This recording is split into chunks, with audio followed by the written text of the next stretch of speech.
নমস্কার বন্ধুরা, জানা কিচেনে স্বাগতম। আজকে একটা নতুন রেসিপি নিয়ে চলে এলাম, পুর ভরা ক্যাংরোল ভাজা।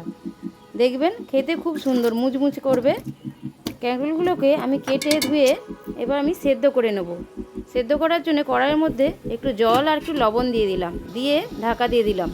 ওয়েদারটা খুব সুন্দর আজকে, একদম মেঘলা মেঘলা ভাব ওয়েদারটা। আমার ততক্ষণ ক্যাংরোলগুলো সেদ্ধ হয়ে গেছে, একটু চেক করে দেখে আমি তুলে নেব। ক্যাংরোলগুলো তুলে নিলাম। যতক্ষণ ঠান্ডা হচ্ছে ক্যাংরোলগুলো, ততক্ষণ আমি ক্যাংরোল ভাজার জন্য একটা ব্যাটার রেডি করে নিলাম।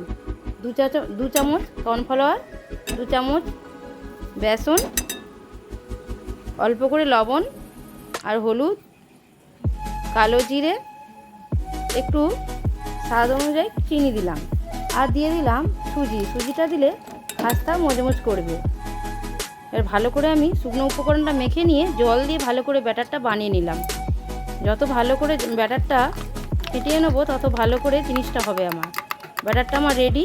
এবার আমি একটু রেস্টে রেখে দিলাম। ততক্ষণ আমি কাঁকরোলের ভেতর থেকে বীজটা বের করে নিলাম। বীজটা বের করে নিয়ে ওইটা থেকেই আমি পুর বানাবো। কাঁকরোলটা আমার ঠান্ডা হয়ে গেছে ব্যাটারটা রেডি করতে করতে।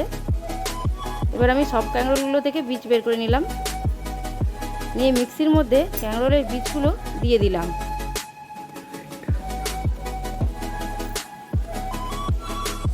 মিক্সির মধ্যে ক্যাংরোলের বীজগুলো নিয়ে নিলাম, দিয়ে দিলাম 2টো কাঁচা লঙ্কা, একটু সর্ষে, সাদা সর্ষে, পোস্ত, আর দিলাম নারকেল কোড়া, স্বাদের জন্য লবণ আর অল্প করে চিনি, একটু মিষ্টি মিষ্টি হবে আমার পুরটা। রেডি পুরটা আমার। এবার যতক্ষণ তেল গরম হচ্ছে ততক্ষণ আমি পুরটা ভরে নেব। একটা একটা করে সুন্দরভাবে পুরটা আস্তে আস্তে ভরে নিলাম ক্যাংরোলের মধ্যে। এবার ওই পুরগুলোকে একটা একটা করে ব্যাটারের মধ্যে ডুবিয়ে, তেলটা আমার গরম হয়ে গেছে নাকি আমি চেক করে দেখে নেব, নিয়ে আমি ছেড়ে দিলাম একটা একটা করে ছেড়ে দিয়ে সুন্দরভাবে দেখুন বন্ধুরা লাল লাল করে ভাজা হয়ে গেছে আমার। আপনাদেরকে যদি ভালো লাগে এই রেসিপিটা আপনারা বানিয়ে করে খেয়ে দেখবেন বাড়িতে, খুব সুন্দর। যদি ভালো লেগে থাকে লাইক, কমেন্ট, শেয়ার, সাবস্ক্রাইব করে দেবেন। নমস্কার বন্ধুরা, একদম মুচমুচে খাস্তা হয়েছে আমার।